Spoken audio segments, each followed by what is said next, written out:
कहानी की शुरुआत मिया नाम की खूबसूरत लड़की से शुरू होती है। मिया डॉक्टरी की पढ़ाई कर रही थी, लेकिन उसका सपना एक मॉडल बनने का था। अपना सपना पूरा करने के लिए उसे पैसों की जरूरत थी और इसलिए वो पार्ट टाइम बॉडी मसाज का काम करती थी। आज मिया को अपने पक्के ग्राहक जेरी की मसाज करनी थी, इसलिए जेरी उसे घर ले जाने आया था, क्योंकि मिया घर घर जाकर लोगों को मसाज देती थी। कुछ ही देर बाद ये दोनों जेरी के घर में थे। मिया के नरम नरम हाथों से मसाज करवाकर जेरी को नींद आ गई, जिसके बाद मिया वहाँ से चली जाती है। जब वो वहाँ से वापस आ रही थी तो उसे रास्ते में 3 लड़के मिलते हैं। खूबसूरत मिया को देखकर वो उसे छेड़ने लगे और मिया भी इस चीज का भरपूर मजा लेने लगी। लड़के तो आम बातें कर रहे थे, जबकि मिया ने अपनी बातों से ही उनके गन्ने गीले कर दिए थे। अब लड़कों के पूछने पर मिया उन्हें बताती है कि मैं मसाज करने के लिए होम सर्विस देती हूँ। ये सुनकर वो तीनों बेहद खुश हो गए और मिया उन्हें अपनी मसाज के फायदे बताकर वहाँ से निकल गई, क्योंकि उसे अपने अगले ग्राहक से मिलना था। थोड़ी ही देर बाद वो अपने ग्राहक के घर में थी। मिया मसाज तो अच्छी करती ही थी, लेकिन उसकी बातें भी उसकी तरह नमकीन होती थीं। देखते ही देखते मिया की मसाज और नमकीन बातें सुनकर ग्राहक के बदन में आग लगने लगी, जिसके बाद वो मिया को पकड़कर उसकी गुफा में धमाके करने लगा और मिया भी उसका साथ देने लगी। काफी मेहनत के बाद ग्राहक आराम करने लगा और मिया नहाकर वहाँ से चली जाती है। असल में मिया ज्यादा पैसे कमाने के लिए अपने ग्राहक की हर इच्छा पूरी करती थी, उसके हर एक अंग की मालिश करती थी। वैसे भी वो थी ही इतनी मस्त कि हर कोई उसे देखकर गर्म हो ही जाता था। अगले दिन मिया अपने अगले ग्राहक से मिलने वाली थी। ये ग्राहक मशहूर मॉडल सोनिया थी। सोनिया को भूख लगी थी, इसलिए वो सबसे पहले मिया के साथ खाना खाती है और फिर उसे अपने घर लाकर उससे मसाज करवाती है। मिया उसकी इतने अच्छे से मसाज करती है जिससे कि सोनिया का सारा दर्द भाप बनकर उठ जाता है। सोनिया के पूछने पर मिया उसे बताती है कि मैं भी मॉडल बनना चाहती हूँ। उसकी मसाज से खुश होकर सोनिया कहती है कि कई मॉडलिंग कंपनीज में मेरी अच्छी पहचान है। मैं अपने दोस्त रियो से तुम्हारी अच्छी सी तस्वीरें खिंचवाकर कंपनीज में भेज दूंगी। मिया मसाज देने के बाद अपने ग्राहक के घर में ही नहा लेती थी, ताकि अगर रास्ते में उसे कोई घर ले जाना चाहे तो वो तरोताजा दिखे। अब अगले ही दिन वो सोनिया के घर आकर तैयार होने लगी, जिसमें सोनिया उसकी पूरी मदद करती है। सोनिया का फोटोग्राफर दोस्त रियो भी घर में आकर अपना सेट लगाने लगा था। जल्दी ही सब कुछ तैयार हो गया, जिसके बाद सोनिया के बताए अनुसार मिया अपनी मस्त मस्त तस्वीरें खिंचवाने लगी। मिया का ये पहला फोटोशूट था, इसलिए वो बेहद खुश थी और जैसे रियो और सोनिया बता रहे थे वो बिल्कुल वैसे ही कर रही थी। कुछ देर बाद मिया सोनिया के घर से चली जाती है और उसके जाते ही रियो सोनिया को पकड़ लेता है। मिया के गर्मा गर्म पोज देखकर दोनों गर्म हो गए थे। असल में ये दोनों प्रेमी थे, लेकिन लोगों की नजर में दोस्तों की तरह रहते थे। अगले दिन जब सोनिया जिम में अपनी सेहत बना रही थी तो रियो मिया को फोन कर सोनिया के घर बुलाता है, ताकि मिया अपनी तस्वीरें ले जा सके। मिया कॉलेज के हॉस्टल में रहती थी। यहाँ उसके साथ नीना नाम की लड़की भी रहती थी और वो भी मिया की तरह होम सर्विस देती थी। मिया जल्दी जल्दी नहा धोकर रियो से मिलने पहुँच गई। अपनी तस्वीरें देखकर वो बेहद हैरान होती है, क्योंकि वो उसकी उम्मीद से कहीं ज्यादा सुंदर थी। मिया तस्वीरें देखने में बिजी थी, जबकि रियो उसके करीब आने लगा था। सोनिया का दोस्त होने के कारण मिया उससे दूर रहना चाहती थी, लेकिन जब रियो उससे कहता है कि मैं सोनिया को नहीं बल्कि तुम्हें पसंद करता हूँ, तो मिया धमाके करवाने को तैयार हो गई। मिया का बदन देखकर वो इतना पागल हो गया कि उसने घर के हर एक कोने में उसके साथ मजे किए। इसके बाद मिया नहाने लग गई और रियो एक खुफिया कमरे में आकर एक वीडियो देखने लगा। असल में इस पूरे घर में कैमरे लगे हुए थे। थोड़ी देर पहले रियो ने मिया के साथ जो भी किया था, साले ने वो सब कुछ रिकॉर्ड कर लिया था। रात को जब सोनिया घर आई तो थके हुए रियो को देखकर वो सीधा खुफिया कमरे में आती है। वो यहाँ आकर वीडियो देखने लगी और वीडियो देखकर वो रियो के थकने का कारण समझ गई। रियो और सोनिया ऐसे ही वीडियोस बनाकर पैसे कमाते थे। अगले ही दिन सोनिया के कहने पर मिया उसके घर रहने आ गई। पहले ये लोग नाश्ता करते हैं और फिर तीनों मिलकर मिया की तस्वीरें देखने लगते हैं। थोड़ी देर बाद सोनिया सीमू नाम के बूढ़े आदमी से मिलती है और उसे मिया की तस्वीरें और वीडियोस बेच देती है। मिया की वीडियोस से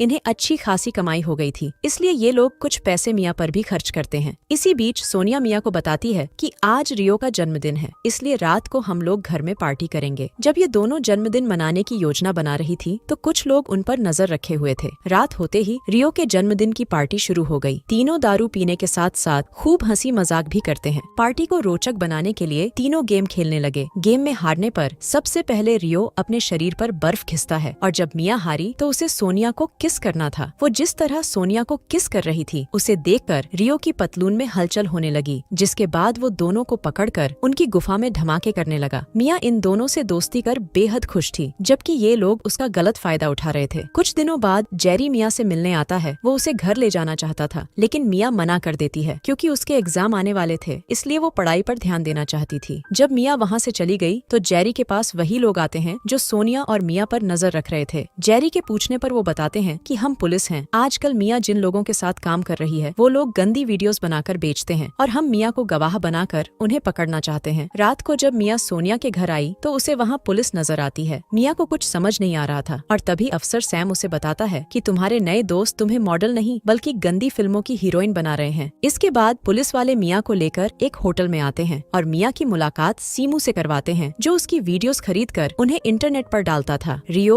और सोनिया की सच्चाई जानकर मिया के होश उड़ गए थे। इसके बाद सैम मिया को अपने पास बुलाकर उसे उसकी वीडियो दिखाता है। वीडियो देखकर सैम उससे मसाज करवाने की बात करता है, लेकिन इस दौरान जिस तरह वो मिया को देख रहा था उससे वो समझ गई थी कि वो साला उसके बदन के मजे लेना चाहता है। अब मिया एक कमरे में आकर पहले अपने कपड़े उतारती है और फिर अपने फोन में वीडियो मोड चालू कर उसे छुपा देती है। इसके बाद वो सैम की मसाज करने लगती है, लेकिन वो साला उसे अपनी गन से डराकर उसके साथ जबरदस्ती करने लगता है। पानी निकालने के बाद सैम तो आराम से सो जाता है, जबकि मिया मौका देखकर उसकी गन उठाकर वहाँ से भाग जाती है। वो जल्दी जल्दी एक टैक्सी में बैठती है और फिर सैम को वीडियो भेजकर धमकी देती है कि अगर उसने दोबारा उसका फायदा उठाना चाहा तो वो उसकी वीडियो उसके डिपार्टमेंट को दिखा देगी। दूसरी तरफ सोनिया और रियो ने भी अपने घर में पुलिस को देख लिया था, जिसे देखकर वो दोनों घर से दूर हो गए। देर रात को जब पुलिस उनके घर से चली गई तो वो दोनों पीछे के दरवाजे से अंदर आते हैं और अपना जरूरी सामान लेकर घर से भाग जाते हैं। पुलिस के डर से ये दोनों काफी समय छुप कर रहते हैं और जब इनके पैसे खत्म होने लगे तो सोनिया हिम्मत कर बाहर निकलती है। वो आज भी किसी लड़की को अपनी बातों में फंसा रही थी, जबकि मिया उस पर नजर रख रही थी जिसकी सोनिया को भनक तक नहीं थी। अब सोनिया यहाँ भी जाती, मिया उसका पीछा करती और ऐसे ही एक दिन जब सोनिया बाहर थी तो मिया रियो से मिलने आती है। वो ऐसे बर्ताव करती है कि जैसे उसे कुछ पता ही नहीं। शायद मिया के दिमाग में कोई योजना चल रही थी। अगले दिन जब वो सोनिया के पीछे पीछे एक कैफे में आती है तो उसकी मुलाकात सैम से होती है। वो भी सोनिया की जासूसी कर रहा था। अब मिया कुछ सोचकर उससे कहती है कि मैं तुम्हारी मदद करूंगी, लेकिन तुम्हें मेरा नाम इस केस से हटाना होगा और बदले में मैं तुम्हारी वीडियो डिलीट कर दूंगी। इसके बाद मिया अपनी दोस्त नीना की मदद लेती है। दोनों एक पेन कैमरा से सोनिया की वीडियो बनाने वाली थी और सैम भी इस योजना का हिस्सा बनता है। सैम वीडियो खरीदने के बहाने सोनिया से बातचीत करता है और तभी नीना उनकी वीडियो बना लेती है। फिर मिया ये वीडियो सैम को दिखाती है ताकि वो आगे की कार्रवाई कर सके, मगर वो ये वीडियो रियो को भी दिखाती है और उससे कहती है कि पुलिस को सब पता चल चुका है, इसलिए वो सबूत के साथ तुम्हें कभी भी पकड़ने आ सकती है। ये सुनकर रियो घबरा गया, जबकि मिया कहने लगी कि अगर तुम्हें बचना है तो तुम लोगों को मेरे हिसाब से चलना होगा। देर रात को वो उन दोनों के सिर पर गन लगाकर एक सुनसान जगह पर ले आती है। मिया ने सैम को भी यहाँ बुला लिया था और सैम के आने से पहले वो इन दोनों के हाथ बांधकर पास की झाड़ियों में छुप जाती है। जल्दी ही सैम भी आ गया और वो आते ही रियो